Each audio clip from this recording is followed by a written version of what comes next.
Have you ever found yourself lying awake at 3 a.m., replaying a conversation from 3 years ago?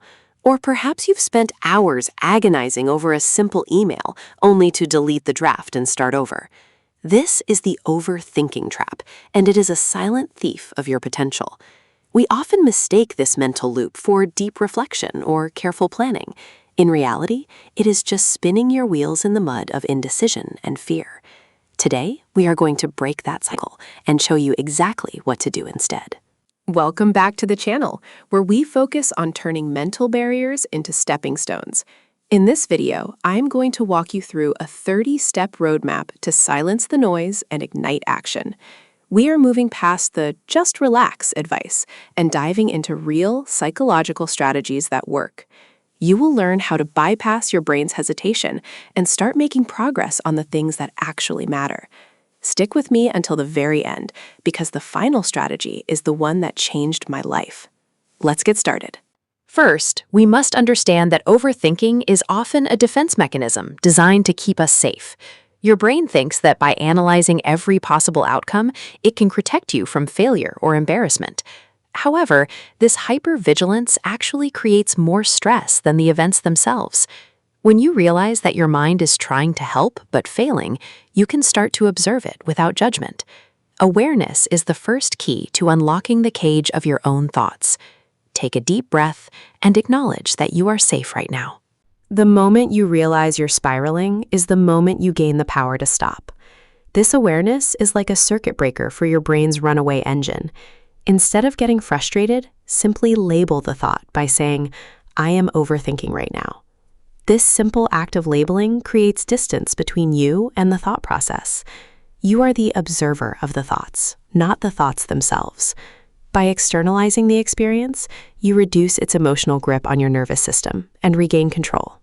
One of the most effective tools is the 5-second rule, developed by Mel Robbins. The moment you have an instinct to act on a goal, you must physically move within 5 seconds. You count down 5, 4, 3, 2, 1, and go.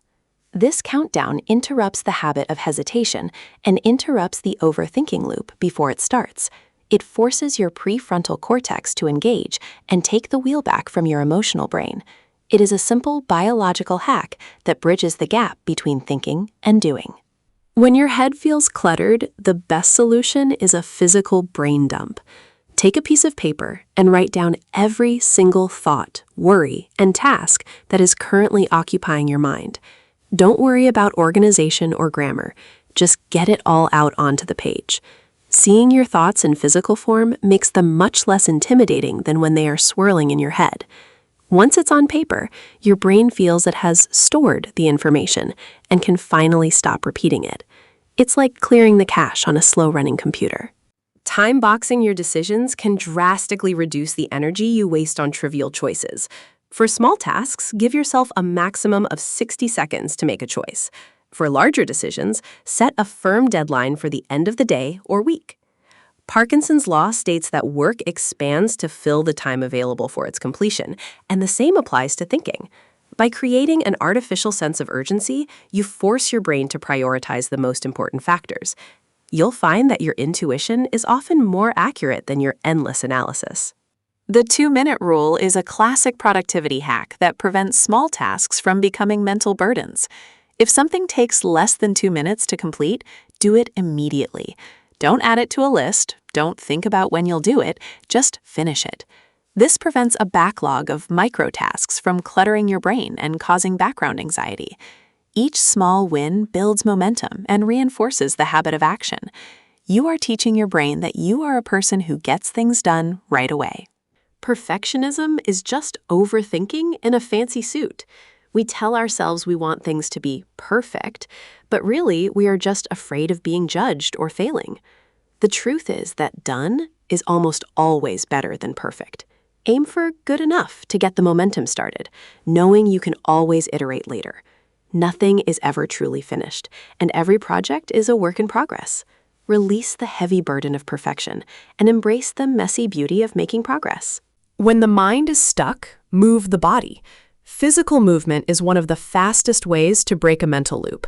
Whether it's a brisk walk, a few jumping jacks, or a full workout, movement changes your physiology. It releases endorphins and reduces cortisol, the stress hormone often associated with overthinking. It shifts your focus from the internal world of thoughts to the external world of physical sensation. Often, a 10-minute walk outside will provide more clarity than 2 hours of sitting at your desk. Sometimes the walls around you are holding your thoughts captive. If you are stuck on a problem, try changing your physical environment. Move from your desk to a coffee shop, or even just from your office to the kitchen table. New sensory input can trigger new neural pathways and break the staleness of your current thought pattern. Your brain associates certain environments with certain habits, including overthinking. By changing the scenery, you give yourself a fresh mental slate to work from. It is vital to distinguish between what you can control and what you cannot. Overthinking usually lives in the realm of things outside our influence, other people's opinions, or the distant future. Draw a circle and put everything you can control inside it: your actions, your words, and your effort.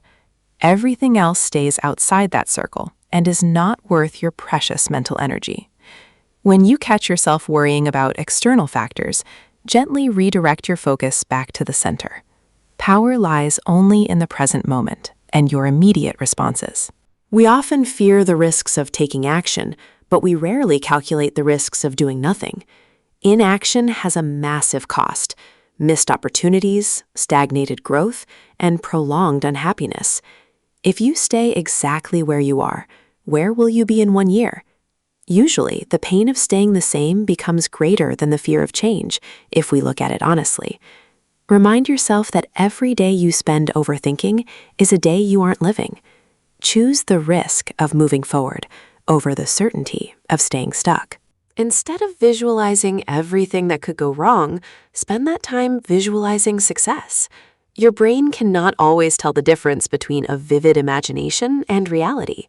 By picturing a positive outcome, you reduce your anxiety and prime your mind for effective action. See yourself handling the challenge with grace and coming out stronger on the other side. This isn't just wishful thinking, it's mental rehearsal for the life you want to build. The more you visualize the win, the less scary the start becomes. When your thoughts start to race, your breathing usually becomes shallow and fast. You can use your breath as a physical remote control to slow down your heart rate. Try the 4-7-8 technique. Inhale for 4 seconds, hold for 7, and exhale slowly for 8. This triggers the parasympathetic nervous system, which is responsible for the rest and digest state. It is physically impossible to be in a state of high anxiety while your breathing is deep and rhythmic. Use this tool anytime you feel the mental pressure starting to build up. Journaling your fears can take the power away from them. When you write down what is the absolute worst thing that could happen, you often realize the answer isn't that scary. Most of our fears are vague shadows that disappear when we turn the light of logic on them. Once you've identified the worst-case scenario, make a simple plan for how you would handle it. Knowing you have a plan for the worst frees you up to pursue the best. It moves the fear from your heart to your notepad. Don't wait until you're ready to seek feedback. Overthinkers tend to hide their work because they want it to be perfect before anyone sees it. Instead, share your ideas or projects early and often, while they are still in the rough stages. This external input breaks your internal loop and provides a reality check. Other people often see solutions that you are too close to recognize. Collaborative thinking is the ultimate antidote to the isolation of overthinking. Let others help you light the way forward. Learn to distinguish between helpful analysis and harmful rumination. Analysis is productive. It leads to a decision or a plan of action. Rumination is repetitive. It just goes over the same pain or worry without any progress. If you find yourself thinking the same thought for the 3rd time without a new insight, you are ruminating. At that point, stop. Tell yourself, I have already considered this, and move on to a physical task. Refuse to give rumination the floor in your mental theater. The power of done is better than perfect cannot be overstated. When you complete a task, even if it's flawed, you gain information that you couldn't get by just thinking. Action provides data. Thinking only provides theories. You can fix a bad draft, but you can't fix a blank page. You can course correct a moving car, but not one that is parked in the driveway. Embrace the version 1.0 mindset in everything you do.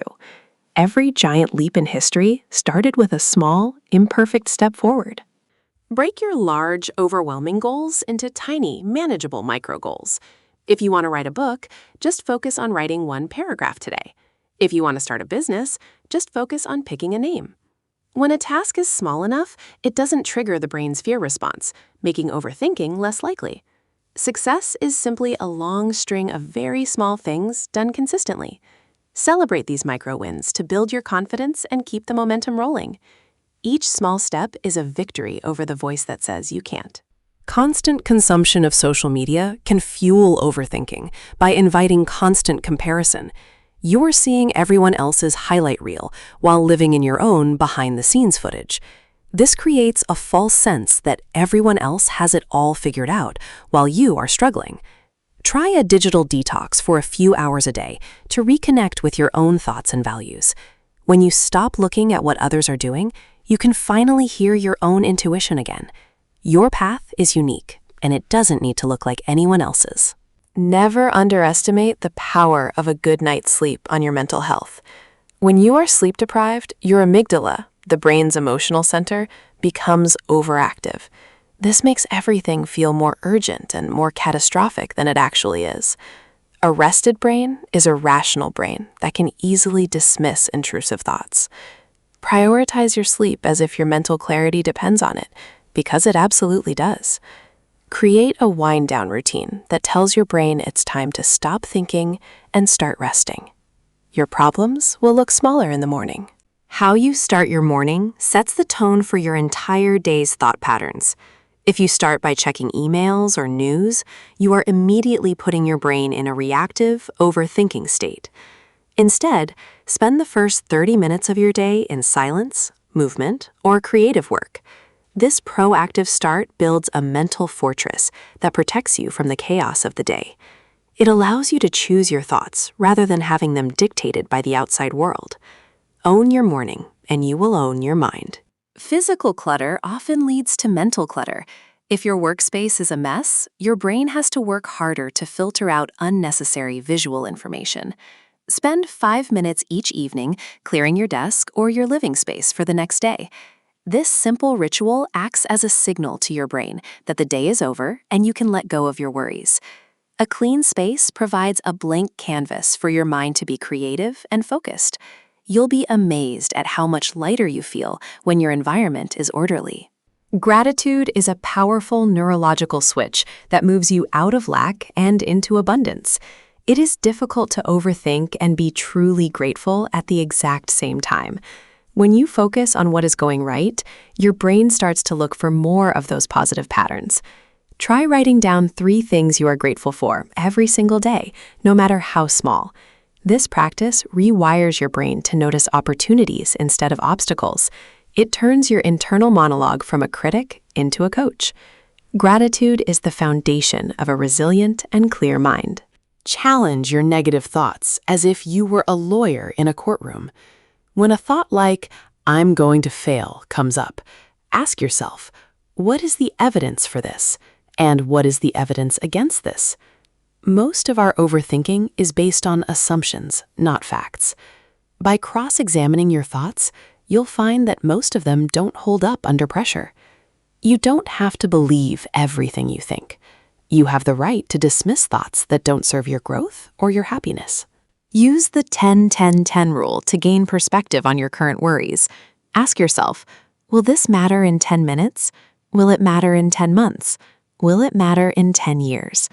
Most of the things we overthink today won't even be remembered in a few months, let alone a decade. This simple question helps you zoom out from the immediate stress and see the bigger picture of your life. It reminds you that most problems are temporary and manageable. Keep your focus on the things that have long-term value and meaning. Celebrate your small wins, especially the moments when you chose action over thinking. If you made a phone call you were dreading, give yourself credit for that win. If you finished a task without checking it 10 times, that is a huge victory. By rewarding yourself for taking action, you are training your brain to repeat that behavior in the future. Positive reinforcement is much more effective than self-criticism. You are building a new identity as a doer, and every small success is another brick in that foundation. As we wrap up, remember that stopping overthinking is a skill that takes practice. You won't be perfect at it right away, and that is perfectly okay. The goal isn't to never have an overthinking thought again. The goal is to get better at catching them and moving on. You now have a toolkit of 30 different strategies to help you navigate your mind. Choose 1 or 2 to focus on this week and see how they change your experience. You have the power to create a life of clarity, action, and deep fulfillment. It all starts with the next 5 seconds. Thank you so much for watching and for investing this time in your mental well-being. If this video helped you gain even a little bit of clarity, please let me know in the comments which tip was your favorite. I'd love to hear how you're going to put these steps into action starting today.